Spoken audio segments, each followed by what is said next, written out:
শীর্ষস্থানীয় রাল ভরসাকারী টিমের brand ambassador Tarique Mahmud.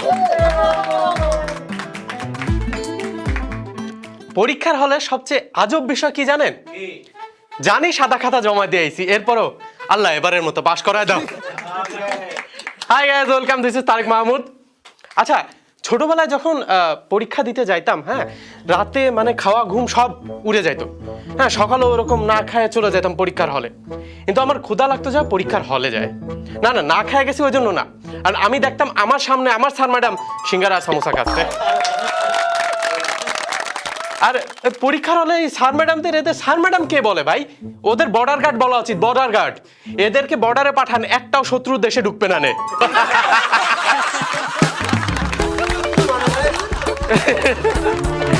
আচ্ছা, পরীক্ষার হলে একবার পরীক্ষা দিচ্ছি যে কোয়েশ্চেন এত কঠিন হয়েছে, মানে আমরা কেউ পারি না, ঠিক আছে, শুধুমাত্র একটা ছেলে পারে।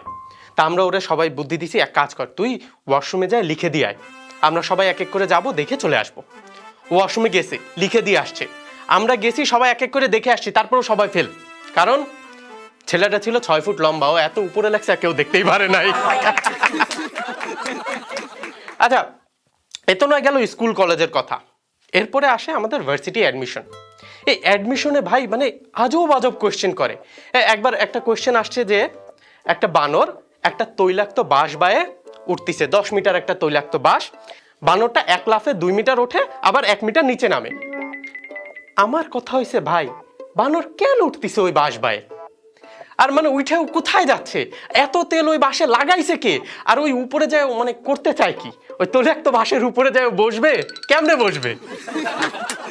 আচ্ছা, আবার আরেকটা কোয়েশ্চেন আসে যে 10 জন লোক একটা কাজ 30 দিনে করতে পারে, কাজটা অর্ধেক শেষ হওয়ার পর 3 জন লোক তাদের ছেড়ে চলে যায়, এরপরে বাকিরা ওই কাজটা কত দিনে শেষ করবে? ভাই তোরা কই যাস, কেন যাস? আর মানে তোরা যে যাস, তোরা যাওয়ার ফলে যে আমাকে এই লোকগুলোর উপর কি যে প্রেশারটা পড়ে, আর ওই অঙ্ক বের করতে যায় আমাকে যে প্রেশারটা বের হয়, তোরা একবার চিন্তা করিস না একটু? যাক, এত কিছু কষ্ট করার পরও পাইলাম ইউনিভার্সিটিতে চান্স পাইছি। ভাই ইউনিভার্সিটিতে একটা আজব জায়গা, মানে আমি সকালবেলা ঘুম থেকে উঠি, শুনি ক্লাস টেস্ট, ব্রাশ করতেছি শুনি অ্যাসাইনমেন্ট দিয়ে দিছে, নাস্তা করতে বসছি ততক্ষণে মিড পরীক্ষার এক্সাম ডেট দিয়ে দিছে, আর বাসাতে বের হইতে না হইতেই ফাইনালের ডেট চলে আসে। এই ছোটবেলায় যখন এক্সাম দিতাম কি করতাম, মোটামুটি 100 মার্কের কোয়েশ্চেন আমি 90 মার্কের অ্যান্সার করে আসছি। একটু বড় হয়েছি, স্কুলে গেছি, 100 মার্কের কোয়েশ্চেন আমি 80 মার্কের অ্যান্সার করে আসছি। কলেজে উঠছি, 100 মার্কের কোয়েশ্চেন আমি 60 মার্কের অ্যান্সার করে আসছি। ভার্সিটিতে উঠার পর আয় হায় আজকে পরীক্ষা, আমি তো কলমও আনি নাই। আচ্ছা, ভার্সিটি একটা আজব জায়গা। একবার পরীক্ষা দিচ্ছি, পুরো ক্লাসরুম সবাই পরীক্ষা দিচ্ছে, হঠাৎ স্যার আসছে, এই ওয়াশরুমে বই রেখে আসছো কে? দাঁড়াও তাড়াতাড়ি। কেউ দাঁড়ায় না, কোনো কথা নাই, পুরো রুম সাইলেন্ট। তাড়াতাড়ি দাঁড়াও, নইলে কিন্তু হচ্ছে সবাইরে ফেল করাবো। ভয়তে ভয়তে আমি দাঁড়াইছি। স্যার আমি রেখে আসছি। তারেক তুমি রেখে আসছো কেন? রাখছো? স্যার আসলে ক্লাসরুমে কোথাও রাখার জায়গা পাচ্ছিলাম না তো, তাই ওয়াশরুমে রেখে আসছি। তুমি ক্লাসরুমে মানে তো ওয়াশরুমে রেখে আসছো তা বুঝলাম, তোমার বইতে এনামূলক নাম লেখা কেন? হ্যাঁ, বই তো আমারটা ধরাই পড়ে নাই। যাক, ভার্সিটিতে উঠার পর আমার একটা ফ্রেন্ড ছিল, তো ও সুইসাইড অ্যাটেম্প্ট করছিল, কারণ সে এক্সামে ফেল করছে।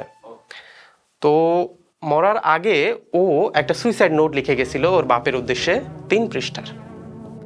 ওর বাবা সুইসাইড নোটটা নিয়ে পড়তিছে আর বলতিছে, বাবা রে, এতখানি যদি এক্সামে লিখে আসতি আজকে আর ফেল করা লাগতো না তোর। এরপরে ভার্সিটি শেষ করার পর এখন আসে আমাদের চাকরির পরীক্ষা। বা চাকরির পরীক্ষায় কম্পিটিশন খুব বাইরে গেছে, মানে এত বাইরে গেছে বিসিএস এর, মানে কি পরিমাণ কম্পিটিশন যে ক্লাস 6-7 এর পোলাপান 6-7 এর বই বাদ দিয়ে বিসিএস এর বই পড়তিছে। বিসিএস আলারাও চালাক আছে, তারা 6-7 এর বই দিয়ে কোয়েশ্চেন করতেছে। তা একবার আমি একটা চাকরির পরীক্ষা ফর্ম ফিল আপ করতে বসছি, তা এখন দেখি যে ওইখানে হচ্ছে লেখা আসছে যে আপনার রোল আর রেজিস্ট্রেশন দেন এসএসসির। আমি দিছি, আমার মোটামুটি সব বায়োডাটা চলে আসছে। আমার এসএসসির কি পয়েন্ট, এইচএসসির কি পয়েন্ট, মোটামুটি গ্রাম ঠিকানা এইটি সব কিছু চলে আসছে। আমি বলছি হ্যাঁ সব ঠিকঠাক আছে। তা আমি দিছি, সাবমিট দিছি। আমার সাবমিট নেয় না। কেন? কারণ ওইখানে লেখা আছে সিলেক্ট জেন্ডার। মানে তোর কাছে আমার সব ইনফরমেশন আছে, আমি কোন জেন্ডারে সেটা তুই জানো না। তো যাক ভাই, কি আর বলবো, দুঃখের কথা। একবার খাদ্য অধিদপ্তরে পরীক্ষা দিতে গেছিলাম। এখন মানে ভাই আমি সারা রাত ধরে এতটা কড়া প্রস্তুতি নিলাম, তারপরেও সকালে যায় আমি মানে পারি নাই। ওরা তো একটাও খাবার টেস্ট করাইলো না আমারে দিয়ে। তবে ভাগ্যিস আমার একটা ফ্রেন্ড বললো যে ভাগ্যিস তুই মাদক অধিদপ্তরে পরীক্ষা দিতে যাস না। তবে আমি অপেক্ষায় আছি কবে পরিবার পরিকল্পনা অধিদপ্তরের পরীক্ষা আসবে। তো ভাই পরীক্ষার কথা তো অনেক হলো, আমি আজকের মতো আসি। আমার আবার ওই গার্লফ্রেন্ডের বাবার কাছে জামাই হওয়ার পরীক্ষা দিতে যাইতে হবে। Thank you guys.